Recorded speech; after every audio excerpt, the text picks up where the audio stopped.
Ölün be, ölün! Oğlum için bütün dünya ölsün. Hadi sofraya.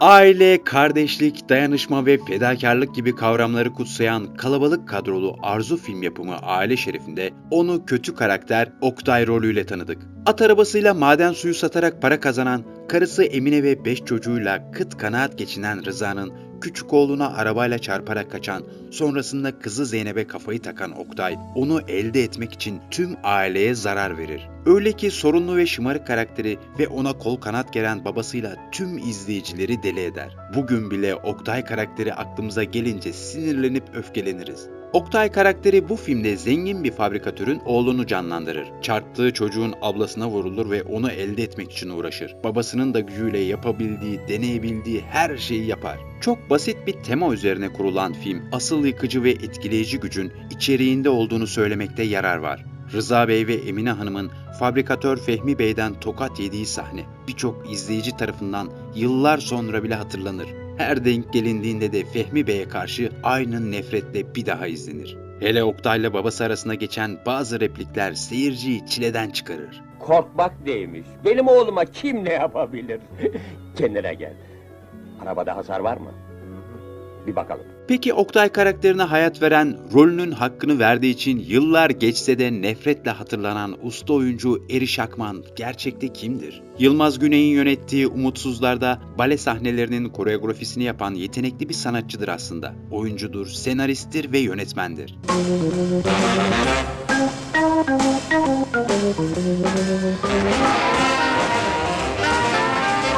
Herkes onu kötü olarak bilse de genç yaşta büyük acılar çekmektedir aslında. Küçük erkek kardeşini kaybetmiştir. Aslında bir taraftan da yalnız bir çocuktur. Yılmaz Güney ile çalışıp Yılmaz Güney'den çok etkilenir. Yılmaz Güney ile çalışmalarım sırasında içimde senaryo ve yönetmenlik yapma isteği uyandı der. 1977'de Aile Şerifi adlı filmdeki başarılı performansıyla Yerli Film Festivali'nde jüri özel ödülü alır. O kadar iyi oynamıştır ki bu rolü hala herkesin hafızasındadır. Akman, Züppe ve Maymun İştahlı Oktay rolünde o kadar inandırıcı ve etkileyicidir ki kendi kahvehanesinin önünde sürekli dayak yiyen rahmetli Erol Taş kadar kötü bir karakter olarak kalır seyircinin aklında. Aslen Trabzonlu olmasına karşın babasının o sırada teğmen olarak görev yaptığı Çanakkale'nin İntepe ilçesine yakın bir köyünde doğar. Eriş Akman, babamın sık sık yurt dışına tayin olması sebebiyle hep babaannemle yaşadım. Sonra Kadıköy Maarif Koleji'ni kazandım ve o sıralar mecburi yatılı olan okulda okumaya başladım. Benden küçük 2 erkek kardeşim vardı. Ne yazık ki benim gibi oyuncu olan en küçük kardeşimi erken yaşta yitirdik.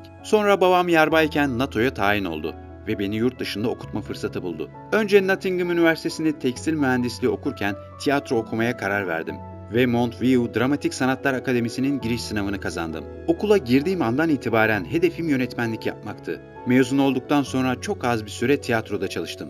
Kader beni sinemaya itti diye konuşur. Okul sonrası İngiltere'de bir süre kalarak tiyatroya başlar. İngiltere'de zamanın en büyük TV draması yapım şirketlerinden biri olan Lordview Grage'i kurar. ATV'nin kendi bünyesinde yönetmen yetiştirmek üzere açtığı 9 aylık televizyon yönetmenliği ve programcılığı kursuna katılır. 1970 yılında başrolünü Farley Granger'ın üstlendiği La Rosa filmiyle sinema oyunculuğuna başlar. İngiltere'nin ardından Türkiye'ye döndü ve Yılmaz Güney ile tanışıp kendisiyle beraber birkaç filmde rol alarak Türk sinemasına adım atar. Yılmaz Güney'in yönettiği Umutsuzlar filminde koreograf ve oyuncu, Güllü ve Sahtekar gibi filmlerde oyuncu olarak çalışır. 1973 yılında Ertem İlmez kendisini Arzu filme transfer eder ve yönetmenliğini Orhan Aksoy'un yaptığı 1974 yapımı Aile Şerifi isimli filmde sergilediği performansla dönemin en çok konuşulan isimlerinden biri olur ve bu filmdeki Oktay rolüyle Yeni Delhi Film Festivali'nde özel jüri ödülüne layık görülür. Bu filmle ilgili önemli bir anı da Orhan Aksoy'un Oktay rolü için kendisini düşünmediği ancak Ertem İlmez'in bu rolü çok güvendiği Eriş Akman'ın oynaması konusunda Orhan Aksoy'a yaptığı baskı iddiaları vardır. Eriş'in Oktay rolünü nasıl aldığını da bir röportajından öğreniyoruz. Aile Şerifi filminin hikaye ve senaryosunu yazan Supi Tekiner, projeyi Arzu filme ilk getirdiği anda ben Oktay rolünü oynamak istedim. Ancak birçok kişi buna karşı çıktı. İsmi daha çok bilinen ünlü bir oyuncunun oynaması gerektiğine inanıyorlardı. Benim bu rolü iyi oynayacağıma inanan yalnızca yazarı Supi Tekiner'di. Diğer rolleri oynayacaklar tüm roller onlar için yazıldığından beri belliydi ve tek sorun olan başrol Oktay'dı. Uzun tartışmalar yapıldı. Ünlü isimler havalarda uçuşuyordu. Filmin sinemalarda oynama tarihi belli olduğundan çekimlerin çoktan başlaması gerekiyordu. Hala bu rolü oynayacak kişi belli değildi.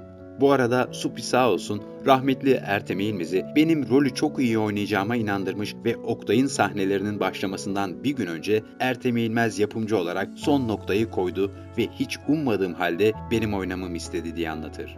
Eriş Akman filmin bu kadar başarılı olmasını şöyle açıklar. Film birçok gerçek olaya dikkat çekti.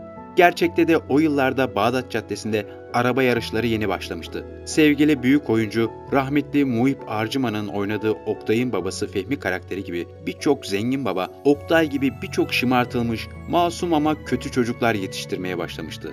Yepyeni bir zengin sınıfı, işçi ve köylü sınıfını hakir görüp onlara hükmetmeye başlamıştı. Yani film yapımcısı, yönetmeni, senaristi ve oyuncularının mükemmel olmasının yanı sıra çok güzel ve ilginç bir hikaye anlatıyordu. Ve çok doğru, önemli bir sosyal mesajı seyircinin gözüne sokmadan sergiliyordu. Kendisine ilk ödülünü de kazandıran Aile Şeref'inin ardından yine bir arzu film yapımı olan Cennetin Çocukları'nda Ekrem Bora ve Itır Esen'le kamera karşısına geçen sanatçı, akabinde Türkiye'den ayrılarak tekrar İngiltere'ye döner ve İngiltere'nin en popüler eğitim filmi yapımcılarından Rank'le çalışır. İngiltere'deki ikinci tecrübesinden sonra 1985 yılında BBC'nin 5 saatlik drama dizisinin yapım sorumlusu olarak tekrar Türkiye'ye döner. 1983 yılından itibaren Aslan Adam 2'den başlayarak Beyaz Bisiklet, Kırık Bir Bebek, Dünden Sonra Yarından Önce, Favori, Slipstream, İki Başlı Dev ve Ne de Olsa Çocuk isimli filmlerin yapımcılığını üstlenir. 1989 yılında Murray Abraham gibi dünya çapında tanınan yıldızların rol aldığı İngiliz bilim kurgu filmi The Slipstream'de rol alır. Matt, he fixed my boy's eyes. Look. I don't know how you did it, mister. But thanks. Thanks.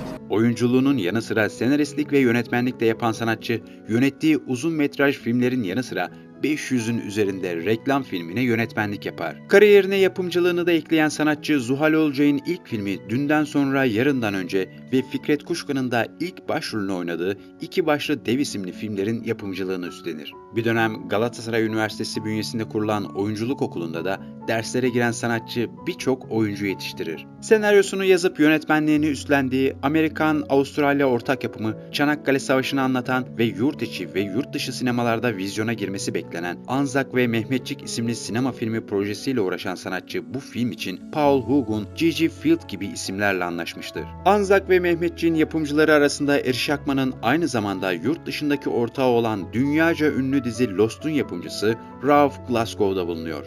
Son filmi Adı İnsan 2016'da gösterime girmiştir. Akman en son 2009 senesinde Kutsal Damacana 2 ve Kolpaçino filmlerinde oynar. Eriş Akman, Kara Sevda adlı TV dizisini izlerken 1976'da usta oyuncularla birlikte rol aldığı Aile Şerefi adlı filmden sahnelerin kullanıldığını görür. Akman filmde canlandırdığı Oktay karakteri hakkında "İfrit oluyorum bu adama. Mahvettiği insanların hayatını deyiyoruz. Kendisini her şeyin sahibi sanıyor" gibi yorumlara kızıp mahkemeye başvurur. Kendisine hakaret edildiği ve görüntülerinin izinsiz kullanıldığı iddiasıyla maddi ve manevi tazminat davası açan, resminden, yeteneğinden ve ününden haksız yararlanmak ve ticari kazanç sağlamak adına görüntülerinin yayınlandığını iddia eder. Ünlü yönetmen Nisan Akman'la bir süre evli kalan sanatçının bu evlilikten Zeynep ve Mehmet isimli iki çocuğu bulunmaktadır.